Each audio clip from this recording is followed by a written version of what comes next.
আদম আলাইহিস সালাতু ওয়াস সালামের নফস বা অন্তর যে 100 বছর রোজা রেখেছে। তো রোজা আপনি আমি রাখি না, শুরু হয়েছে কোথা থেকে? আদম নবী না, আদম নবী তো সর্বপ্রথম মানুষ, সর্বপ্রথম পয়গম্বর। তার অন্তর রোজা রাখার মাধ্যমে দীর্ঘ 100 বছর এই রোজার আমল শুরু হয়েছে। মান আনতা ওয়ামান আনা, বলো তুমি কে আর আমি কে। এবারও 100 বছর শাস্তি ভোগ করার পরেও এই নফস, এই অন্তরের বাঁকা নজর, বাঁকা উত্তর সোজা হয় নাই।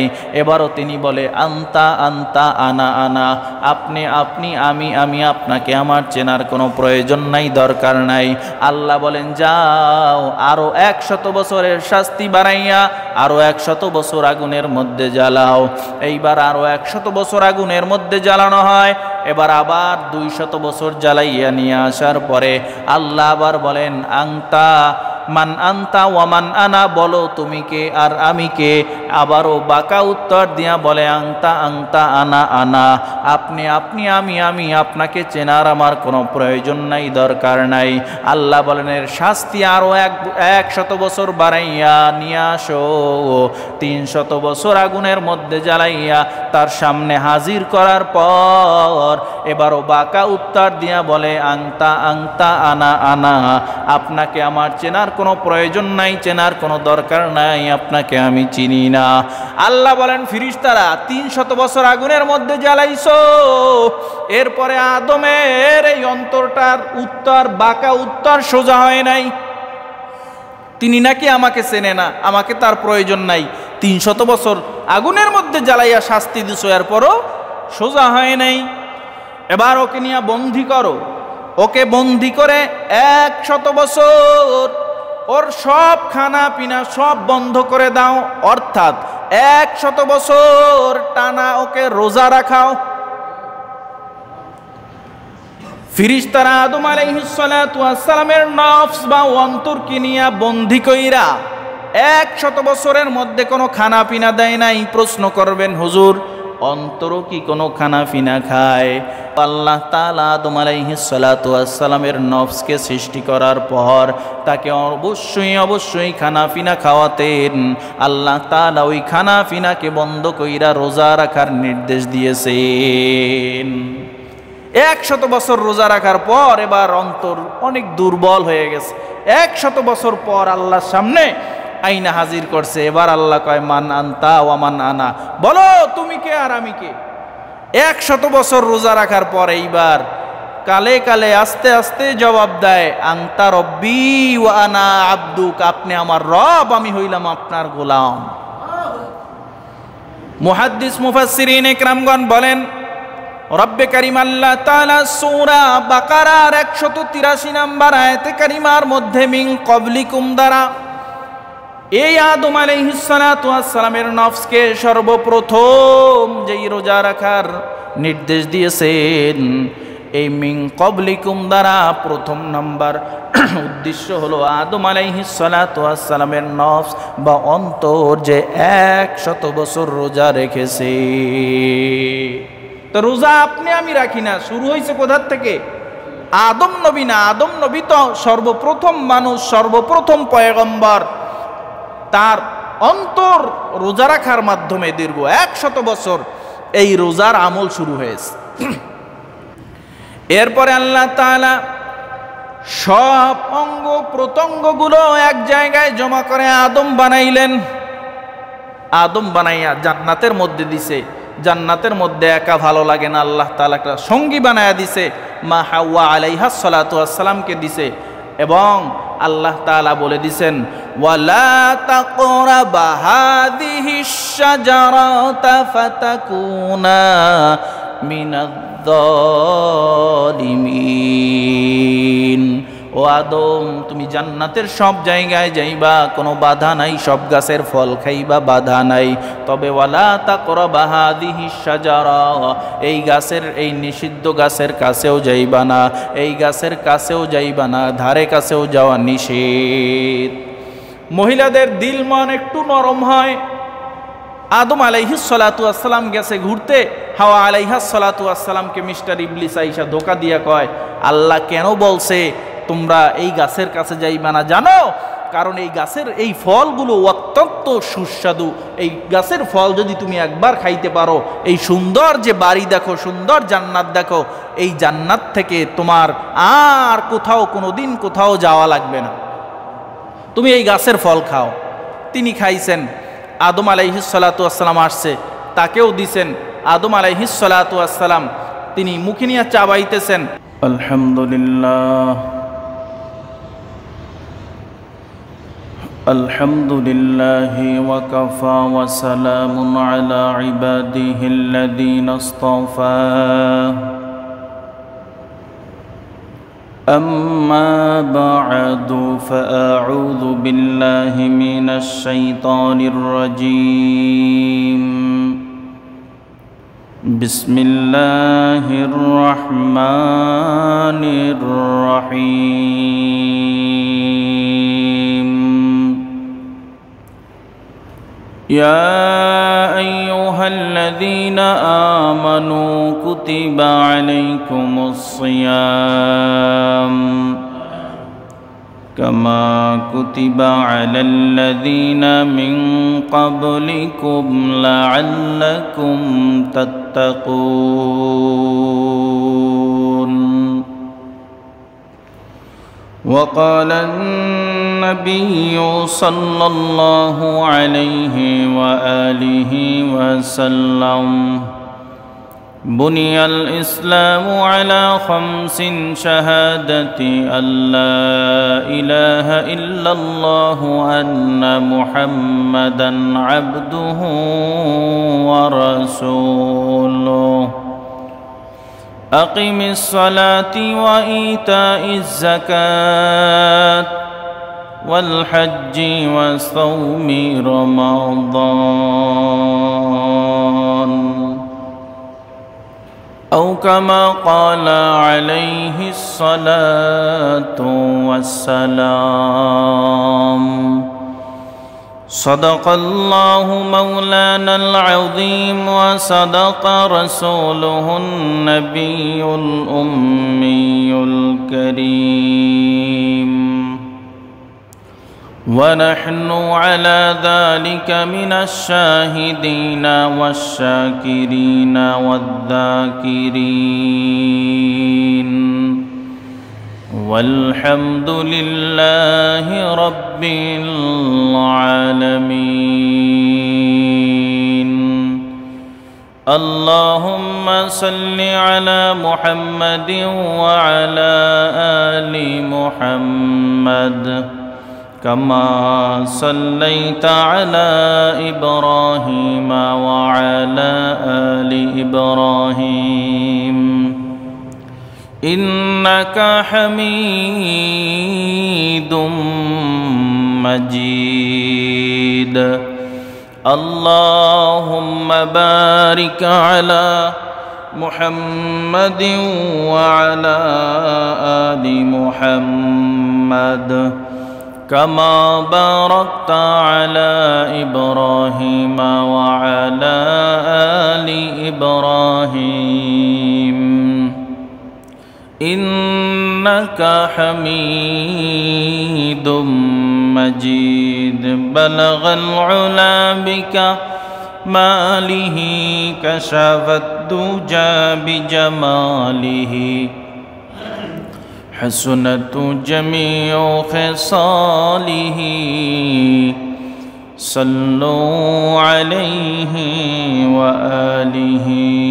لا إله إلا الله لا إله إلا الله لا إله إلا الله لا إله إلا الله لا إله إلا الله لا إله إلا الله لا إله إلا الله لا إله إلا الله. لا إله إلا الله لا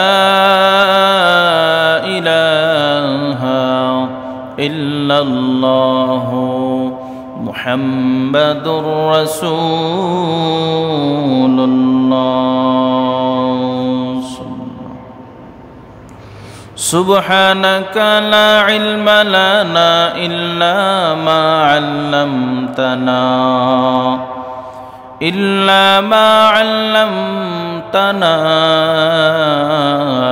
إنك أنت العليم الحكيم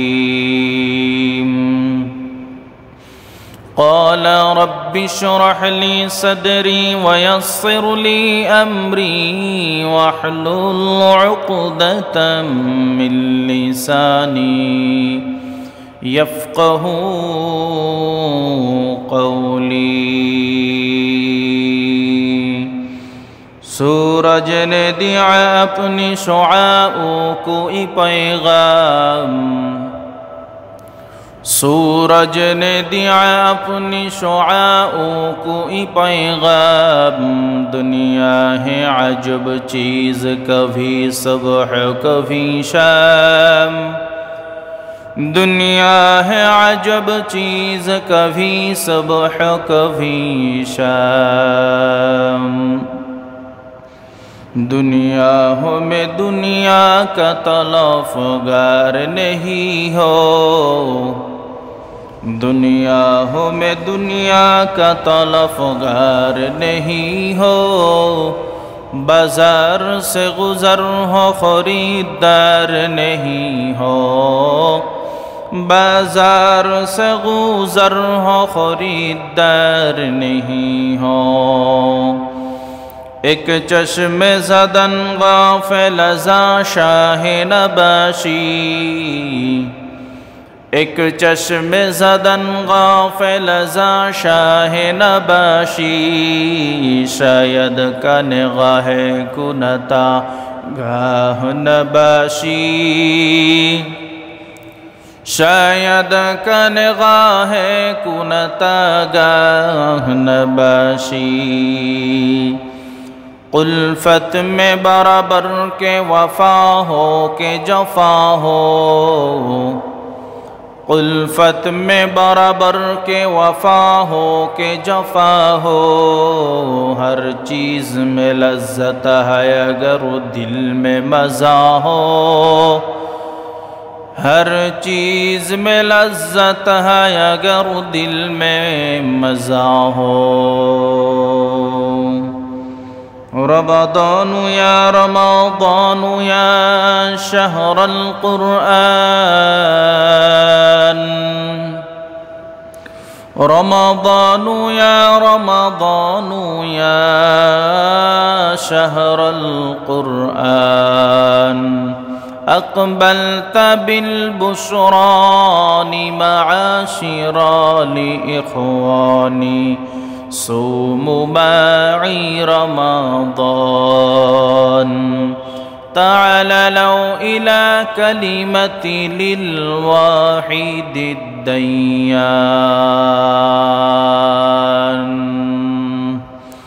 شکریہ الحمدللہ মহান মালিকের দরবারে লাখো কোটি কোটি শুকর ও সুজুদ যেই মহান রব্বে করিম আল্লাহ তাআলা আপনাকে আমাকে দয়া করে মায়া করে ইহসান করে ভালোবেসে দীর্ঘ একটি বছর পরে পবিত্র মাহে রমাদানের প্রথম জুমা আদায়ের উদ্দেশ্যে আজানের সাথে সাথে তার পবিত্র ঘর মসজিদের মেহমান হিসেবে আসার এবং বসার মতন তৌফিক দান করেছেন এজন্য সেই মহান স্রষ্টা রব্বুল আলামিন আল্লাহ তাবারক ওয়া তাআলার দরবারে আমরা সকলেই প্রাণ খুলে শুকর আদায় করি আলহামদুলিল্লাহ। একদল মানুষ রমজান পাওয়ার পরেও অলসতায় হেলায় খেলায় সময়কে নষ্ট করে, অথচ বিশ্বনবী সাল্লাল্লাহু আলাইহি ওয়া আলিহি ওয়াসাল্লামের কাছে জিবরিল আমিন আলাইহিস সালাতু ওয়াসসালাম আয়েশা বলেন, পয়গম্বর আপনার ওই উম্মত ধ্বংস হোক যেই উম্মত রমাদান পাওয়ার পরেও নিজের জীবনের গুনাহকে মাফ করাইতে পারে নাই, সেই উম্মত ধ্বংস হোক। আমাদের নবী, আপনার নবী, আমার নবী জনাবে মুহাম্মদুর রাসূলুল্লাহ সাল্লাল্লাহু আলাইহি ওয়াসাল্লাম জিবরিল আলাইহিস সালাতু ওয়াসসালামের এই দোয়ার প্রেক্ষাপটে তিনি বলেছেন আমিন। অর্থাৎ গুনাহ মাফ না করাইতে পারলে ওই উম্মত ধ্বংস মানি, ওই উম্মত জাহান্নামী হোক। আমাদের মধ্যে একটু চিন্তাও নাই, চেতনাও নাই, রমজান মাস আমি একটু ইবাদত করি, ইবাদতের মাস। এই মাসে একটা নফল ইবাদত করলে রব্বে কারীম আল্লাহ তাআলা একটা ফরজের সমতুল্য সওয়াব দান করবেন, কিন্তু এই চিন্তা চেতনা আমাদের মাঝে নাই। একটা টাকা দান করলে 70টা টাকা দান করার সওয়াব আল্লাহ কমসে কম আমল নামায় দিয়ে দিবেন। দানের আমল আমাদের মধ্যে নাই, জিকিরের আমল নাই, শুকরের আমল নাই, নামাজের আমল নাই। রমজানের রোজাকে বৃদ্ধাঙ্গুলি দেখাইয়া আমরা রমজানের রোজা থেকেও দূরে। এজন্যই তো বারবার আযাব এবং গজব আমাদের উপরে চেপে বসে। জুমার দিন অথচ হেলায় খেলায় সময় এখানে ওখানে গল্প গুজবে আড্ডায় লিপ্ত। মসজিদে আইসা সময় কাটানোর সুযোগ নাই। মসজিদে আসলেও শুধু ঘড়ি দেখি, কোন সময় নামাজ শেষ হবে, কোন সময় বিদায়, কোন সময় সালাম ফিরাবে, কোন সময় বাহিরে চলে যাব। শয়তান শুধু খুঁজতেছে যে বাহিরে চল, বাহিরে গেলেই তো মজা আর মজা। নবীজি সাল্লাল্লাহু আলাইহি ওয়াসাল্লাম বলেন, রমজানের চাঁদ ওঠার সাথে সাথে আল্লাহ তাআলা শয়তানদেরকে শিকলে আবদ্ধ করে বেঁধে ফেলে। বলবেন রমজান মাসে শয়তান তো শিকলে আবদ্ধ, তাহলে আমরা গুনাহ করি কেন? প্রশ্ন হয় না যে শয়তান তো গুনাহ করায় না, রমজানে শয়তান গুনাহ করায় না, তাহলে আমরা গুনাহ করি কেন? এর জবাব হলো, আমরা এই গুনাহগুলো, যেই গুনাহগুলো করি এগুলো অভ্যাসগত গুনাহ। কি অভ্যাসগত গুনাহ? এই ফ্যানটা ঘুরতেছে, আপনি যদি সুইচটা অফ করেন এটায় বিদ্যুৎ থাকবে না, কিন্তু ওর অভ্যাস হলো ঘোরা, সুইচ অফ করার পরে অনেকক্ষণ দীর্ঘক্ষণ ঘুরতে থাকবে। তো আমাদের অভ্যাস, ওই যে রমজানের আগে গুনাহ করেছি, এই অভ্যাসগত গুনাহে আমরা লিপ্ত। এই অভ্যাসগত গুনাহ আমাদের ছাড়তে হবে। রমজান আমাদেরকে শিক্ষা দেয় আমরা রমজানের রোজা রাখবো, তাকওয়া অর্জন করব। তাকওয়া অর্জন করলে ফায়দা কি, লাভ কি? ইন্না আকরামাকুম ইনদাল্লাহি আতকাকুম। তাকওয়া অর্জন করলে রব্বে কারীম আল্লাহ তাআলা আপনার আমার ঠিকানা জান্নাতে বানায় দিবেন। সুবহানাল্লাহ। এজন্য রমজান মাস 12টি মাসের মধ্যে সর্বশ্রেষ্ঠ, সর্ব উত্তম মাস। রব্বে কারীম আল্লাহ তাআলা তার কিতাবের মধ্যে আসমান জমিন সৃষ্টির শুরু থেকেই তার কিতাবের মধ্যে মাস হিসাবে আল্লাহ গণনার দিক থেকে 12টা মাস গণনা করা শুরু করেছেন।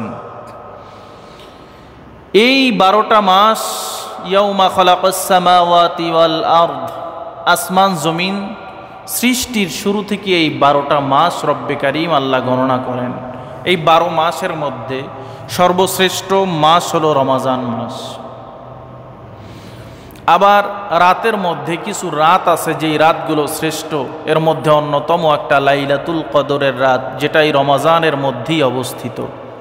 আবার দিনের মধ্যে 7 দিনের মধ্যে সবথেকে শ্রেষ্ঠ দিন হলো ইয়াউমুল জুমা, জুমার দিন, ইয়াউমুল আরাফা, আরাফার দিন।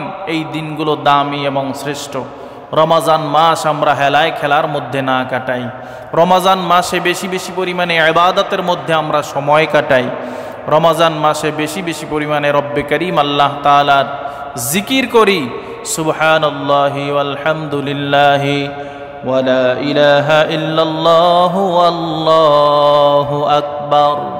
এই জিকিরের মধ্যে নিজের জবানকে ব্যস্ত রাখি, অন্য গীবাত, মিথ্যা তহমত থেকে নিজেকে হেফাজতে রাখি। রব্বে কারীম আল্লাহ তাআলা সূরা বাকারার 183 নম্বর আয়াতে কারিমার মধ্যে বলেন, ইয়া আইয়ুহাল্লাযীনা আমানু কুতিবা আলাইকুমুস সিয়াম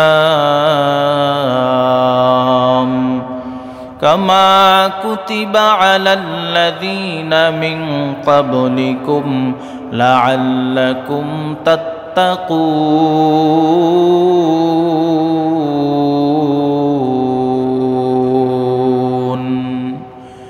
রব্বে কারীম আল্লাহ তাআলা মুমিন ইমানদার বান্দাদের জন্য রমজানের রোজাকে আল্লাহ ফরজ করেছেন। এই রমজান মাস পাওয়ার পর যেই সমস্ত ইমানদার বান্দা বান্দিরা রমজানের রোজা রাখবে না, মুসলমানের মধ্যে যেই সমস্ত মুসলমানেরা রমজানের রোজা রাখবে না, রব্বে কারীম আল্লাহ তাআলার ঘোষণা অনুযায়ী ওই ব্যক্তিদের ঈমান নাই। তবে এর আগে দেখতে হবে আল্লাহ তাআলাই সমাধান দিয়া দিয়েছেন, ফামান কানা মিনকুম মারিদান আও আলা সাফারিন ফাইদ্দাতুম মিন আইয়ামিন উখর। যদি তোমরা দেখো ইমানদারের মধ্যে দুই শ্রেণীর মানুষ রমজানের রোজা ভাঙে, তাদের জন্য রমজানের রোজা ভাঙার অনুমতি আছে। তবে যেই কয়টা রোজা তিনি ভেঙে ফেলবে, এই রোজাগুলো রমজানের পরে আবার সুস্থ হওয়ার পরে গুনে গুনে তিনি আদায় করে নিবে।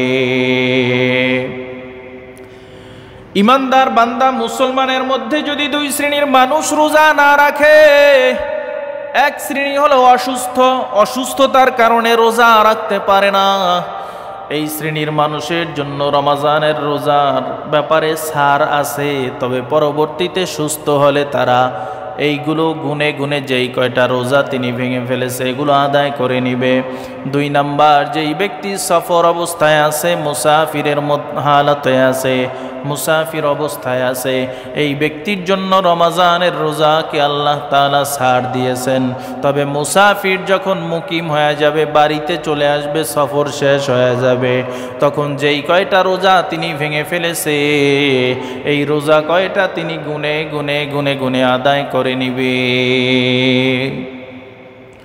শরীর ভালো, কোনো রোগ নাই, বাড়ির মধ্যে আছে, মুসাফিরও না, কোথাও সফরেও যায় নাই, কিন্তু দাবি করে মুসলমান, বাবাই মুসলমান, দাদাই মুসলমান, নিজের নামটাও মুসলমান। এই মানুষটা যদি রমজানের রোজা না রাখে তাহলে মনে করতে হবে ওই ব্যক্তি বেঈমান, ওই ব্যক্তির মধ্যে ঈমান নাই। আহারে 12 মাস তো খাইলাম, 12 মাস খাইলাম আর ঘুমাইলাম, রব মালিক আল্লাহ তাআলার হুকুম কি পরিমাণে আপনি আমি আদায় করতে পেরেছি জানা নাই। খাইলেও দিন যায়, না খাইলেও দিন যায়। রবের হুকুম হলো এই দীর্ঘ একটা মাস তুমি সুবহে সাদেক থেকে সূর্য অস্ত পর্যন্ত কোনো খানা পিনা গ্রহণ করবা না, কোনো পানাহার করবা না, স্ত্রীর সহবাসে যাইবা না, স্ত্রী ব্যবহার করবা না, এই নির্দিষ্ট কিছু কাজকর্ম থেকে তুমি বিরত থাকবা। এইটা মালিক আল্লাহ তাআলার হুকুম। এই হুকুম তুমি যদি পালন করতে পারো তাহলে তোমার নাম হবে ঈমানদার, তোমার নাম হবে মুসলমান। আর রবের হুকুমকে যদি তুমি বৃদ্ধাঙ্গুলি দেখাও, দিনের বেলাও যদি রমজানে তুমি খানা পিনা গ্রহণ করো, দিনের বেলা রোজা না রাখো, অন্যান্য মাসের মতো তুমি চলাফেরা করো, তাহলে রবের ঘোষণা অনুযায়ী তুমি ঈমানদার হতে পারো নাই। যারা রমজানের রোজা রাখে, যারা রাখে না, তাদের মধ্যে পার্থক্য ডিভাইডেড করে দেখবেন।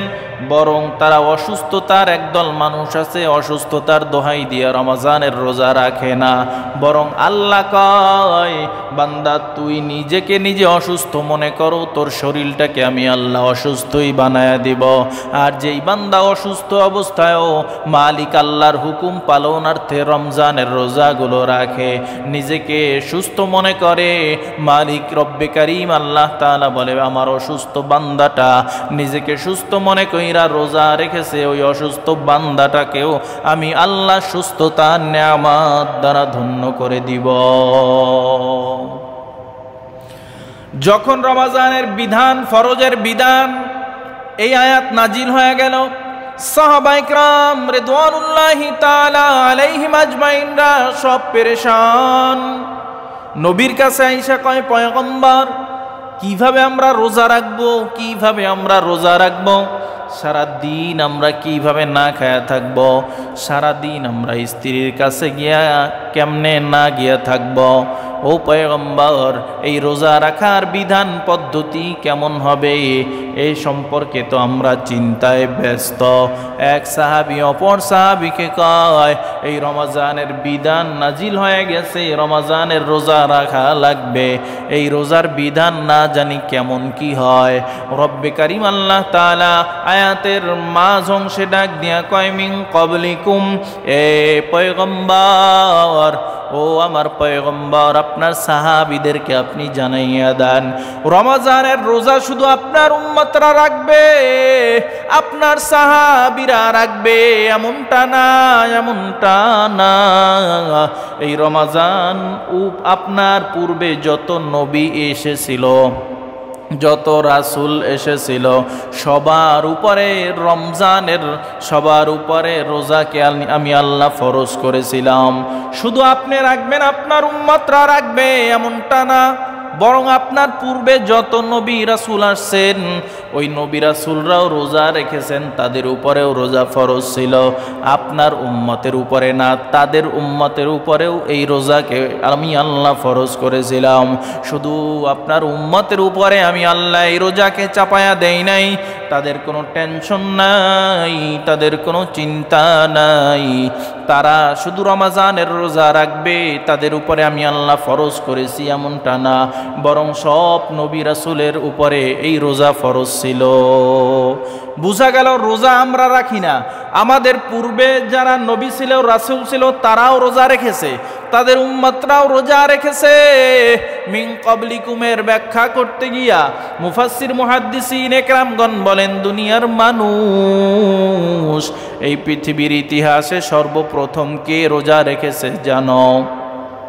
আল্লাহ পাক রব্বুল আলামিন আদম আলাইহিস সালাতু ওয়াস সালামকে বানাইবার নিয়ত করলেন।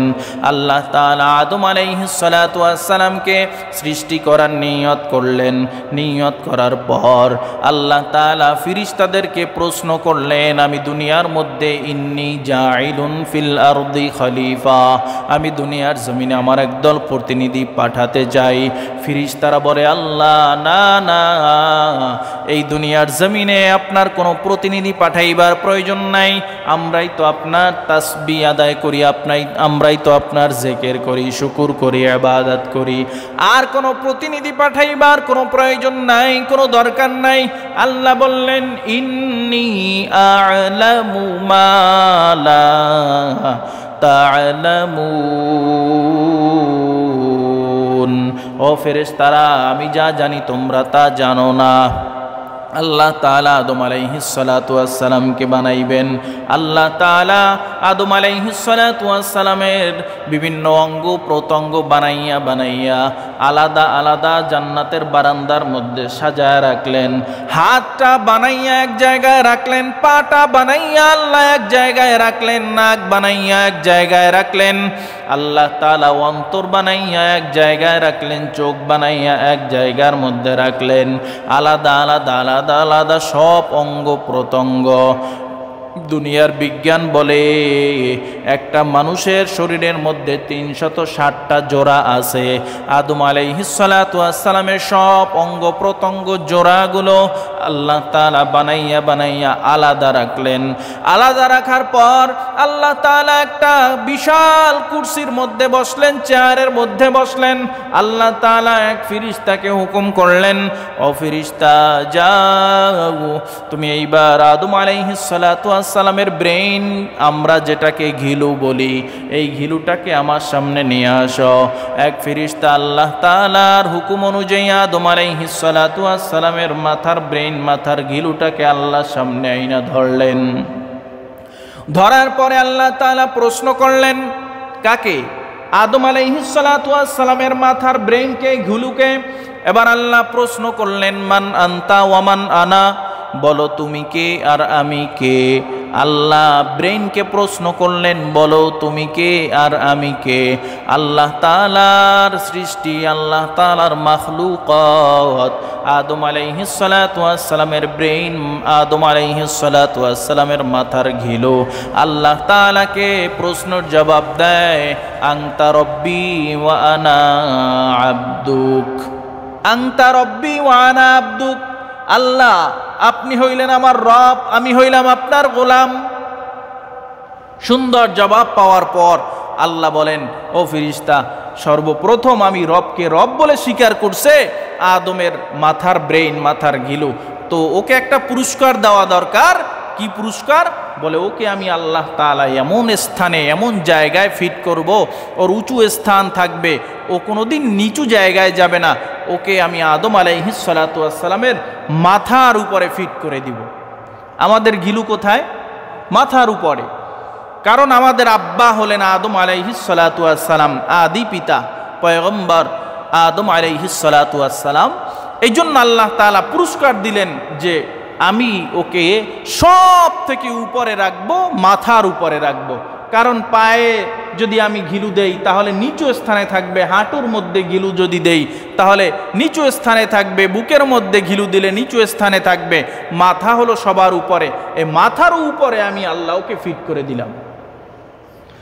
এইবার আল্লাহ বলেন, শুধু আমি ওকে মাথার উপরে ফিট করে দিলাম এমনটা না, ওকে প্রোটোকল দেওয়ার জন্য আমি আল্লাহ মাথার উপরে সুন্দর করে একটা চারা বানায়া দিলাম, আবরণ দিয়া ঢেকে দিলাম। শুধু তাই নয়, মাথার উপরে আবার সুন্দরভাবে চুল গজাইয়া আমি আল্লাহ তাআলা ওকে সেফটি দিলাম, ওর মাকাম এবং মর্যাদা আমি আল্লাহ দিলাম। এই যে ব্রেইনের উপরেও মাথার চুল, এরপরে আর একটা কাভার, এগুলো হলো এই ব্রেইনের সেফটি। এবার আল্লাহ তাআলা বললেন, যাও ও ফেরেশতা, এবার আদমের নফসটাকে নিয়ে আসো, আদমের অন্তরকে নিয়ে আসো। ফেরেশতা গিয়া আদম আলাইহিস সালাতু ওয়াস সালামের নফস, তার অন্তরটাকে আইনা আল্লাহর সামনে হাজির করলেন। এবার আল্লাহ আবার একই প্রশ্ন করেন, মান আনতা ওয়া মান আনা, বলো তুমি কে আর আমি কে? কিন্তু আদম আলাইহিস সালাতু ওয়াস সালামের নফস বা অন্তর একটু বাঁকা উত্তর দিল। আদম আলাইহিস সালাতু ওয়াস সালামের নফস, তার অন্তর আল্লাহ তাআলাকে বলেন, আনতা আনতা আনা আনা, আপনি আমি, আপনি আমি আমি, আপনারে আমি চিনি টিনি না। যে বানাইছে তারে কয় কি? যে আপনারে আমি চিনি টিনি না, আপনি আপনি আমি আমি। এগুলো হলো অহংকারের জবাব। সে নিজে অহংকার করছে। কে? আদম আলাইহিস সালাতু ওয়াস সালামের অন্তর। সব তো আল্লাহ তাআলার হুকুমই হচ্ছে, কিন্তু আল্লাহ তাআলার সৃষ্টি মাখলুকাত আদমের অন্তর। আল্লাহ তাআলাকে বলে, আপনাকে আমার চেনার প্রয়োজন নাই, আপনি আপনি আমি আমি, আপনাকে আমি চিনি টিনি না। আল্লাহ বলেন, ফেরেশতা ভাব তো বেশি ভালো না, আদমের নফস তো বাঁকা উত্তর দিল, সে তো আমাকে আমি সৃষ্টি করছি, আমি বানাইছি, আমাকে চেনে না, কি করা যায়? আল্লাহ বললেন, যাও একে নিয়ে 100 বছর আগুনের মধ্যে জ্বালাও। এর শাস্তি এই নফস, এই অন্তর আমি রবকে কেন রব বলল না, আমি মালিককে কেন মালিক হিসাবে স্বীকার করল না, এর শাস্তি 100 বছর আগুনের মধ্যে একে জ্বালাও। ফেরেশতারা নিয়া আদম আলাইহিস সালাতু ওয়াস সালামের নফস বা অন্তরকে নিয়া 100 বছর আগুনের মধ্যে জ্বালাইল, শাস্তি দিল। 100 বছর এই শাস্তি খাওয়ার পর আবার ফেরেশতারা আল্লাহর সামনে 100 বছর পরে আইনা হাজির করলো। আল্লাহ আবার প্রশ্ন করলো, মান আনতা ওয়া মান আনা, বলো তুমি কে আর আমি কে? এবারও 100 বছর শাস্তি ভোগ করার পরেও এই নফস, এই অন্তরের বাঁকা নজর, বাঁকা উত্তর সোজা হয় নাই। এবারও তিনি বলে, আনতা আনতা আনা আনা, আপনি আপনি আমি আমি, আপনাকে আমার চেনার কোনো প্রয়োজন নাই, দরকার নাই। আল্লাহ বলেন, যাও আরো 100 বছরের শাস্তি বাড়াইয়া আরো 100 বছর আগুনের মধ্যে জ্বালাও। এইবার আরো 100 বছর আগুনের মধ্যে জ্বালানো হয়। এবার আবার 200 বছর জ্বালাইয়া নিয়ে আসার পরে আল্লাহ আবার বলেন, আংতা মান আনতা ওয়া মান আনা, বলো তুমি কে আর আমি কে। আবারও বাঁকা উত্তর দিয়া বলে আংতা আংতা আনা আনা, আপনি আপনি আমি আমি, আপনাকে চেনার আমার কোনো প্রয়োজন নাই, দরকার নাই। আল্লাহ বলেন এর শাস্তি আরো 100 বছর বাড়াইয়া নিয়ে আসো, 300 বছর আগুনের মধ্যে জ্বালাইয়া তার সামনে হাজির করার পর এবারও বাঁকা উত্তর দিয়া বলে আংতা আংতা আনা আনা, আপনাকে আমার চেনার কোনো প্রয়োজন নাই, চেনার কোনো দরকার নাই, আপনাকে আমি চিনি না। আল্লাহ বলেন ফিরিস্তারা 300 বছর আগুনের মধ্যে জ্বালাইছো, এরপরে আদমের এই অন্তরটার উত্তর বাঁকা উত্তর সোজা হয় নাই। তিনি নাকি আমাকে চেনে না, আমাকে তার প্রয়োজন নাই, 300 বছর আগুনের মধ্যে জ্বালাইয়া শাস্তি দিছো, এরপরও সোজা হয় নাই। এবার ওকে নিয়ে বন্দি করো, ওকে বন্দি করে 100 বছর ওর সব খানা পিনা সব বন্ধ করে দাও, অর্থাৎ 100 বছর টানা ওকে রোজা রাখাও। ফিরিস্তারা আদম আলাইহিস সালাতু ওয়াস সালামের নফস বা অন্তরকে নিয়ে বন্দি কইরা 100 বছরের মধ্যে কোনো খানা পিনা দেয় নাই। প্রশ্ন করবেন হুজুর, অন্তরও কি কোনো খানা পিনা খায়? আল্লাহ তাআলার কথা অনুযায়ী বোঝা গেল আল্লাহ তাআলা আদম আলাইহিস সালাতু ওয়াস সালামের নফসকে সৃষ্টি করার পর তাকে অবশ্যই অবশ্যই খানা পিনা খাওয়াতেন। আল্লাহ তাআলা ওই খানা পিনাকে বন্ধ কইরা রোজা রাখার নির্দেশ দিয়েছেন। 100 বছর রোজা রাখার পর এবার অন্তর অনেক দুর্বল হয়ে গেছে। 100 বছর পর আল্লাহর সামনে আইনা হাজির করছে। এবার আল্লাহ কয় মান আনতা ওয়া মান আনা, বলো তুমি কে আর আমি কে। 100 বছর রোজা রাখার পর এইবার কালে কালে আস্তে আস্তে জবাব দেয় আনতা রব্বি ওয়া আনা আব্দুক, আপনি আমার রব, আমি হইলাম আপনার গোলাম। মুহাদ্দিস মুফাসসিরিন ইকরামগণ বলেন রব্বে কারীম আল্লাহ তাআলা সূরা বাকারার 183 নম্বর আয়াতে কারিমার মধ্যে মিন ক্বাবলিকুম দ্বারা এই আদম আলাইহিস সালাতু ওয়াস সালামের নফসকে সর্বপ্রথম যেই রোজা রাখার নির্দেশ দিয়েছেন, এই মিন ক্বাবলিকুম দ্বারা প্রথম নাম্বার উদ্দেশ্য হলো আদম আলাইহিস সালাতু ওয়াস সালামের নফস বা অন্তর যে 100 বছর রোজা রেখেছে। তো রোজা আপনি আমি রাখি না, শুরু হয়েছে কোথার থেকে? আদম নবী না, আদম নবী তো সর্বপ্রথম মানুষ, সর্বপ্রথম পয়গম্বর, তার অন্তর রোজা রাখার মাধ্যমে দীর্ঘ 100 বছর এই রোজার আমল শুরু হয়েছে। এরপরে আল্লাহ তাআলা সব অঙ্গ প্রত্যঙ্গগুলো এক জায়গায় জমা করে আদম বানাইলেন। আদম বানাইয়া জান্নাতের মধ্যে দিছে। জান্নাতের মধ্যে একা ভালো লাগে না, আল্লাহ তাআলা একটা সঙ্গী বানায়া দিছে, মা হাওয়া আলাইহাস সালাতু ওয়াস সালামকে দিছে। এবং আল্লাহ তাআলা বলে দিছেন ওয়ালা তাকরাবা হাযিহিশ শাজারাতা ফাতাকুনা মিনাজ যালিমিন। ও আদম, তুমি জান্নাতের সব জায়গায় যাইবা, কোনো বাধা নাই, সব গাছের ফল খাইবা, বাধা নাই। তবে ওয়ালা তাকরাবা হাযিহিশ শাজারা, এই গাছের, এই নিষিদ্ধ গাছের কাছেও যাইবা না, এই গাছের কাছেও যাইবা না, ধারে কাছেও যাওয়া নিষেধ। মহিলাদের দিল মন একটু নরম হয়। আদম আলাইহিস সালাতু ওয়াস সালাম গেছে ঘুরতে, হাওয়া আলাইহাস সালাতু ওয়াস সালামকে মিস্টার ইবলিস আইসা ধোকা দিয়া কয় আল্লাহ কেন বলছে তোমরা এই গাছের কাছে যাইবা না জানো? কারণ এই গাছের এই ফলগুলো অত্যন্ত সুস্বাদু।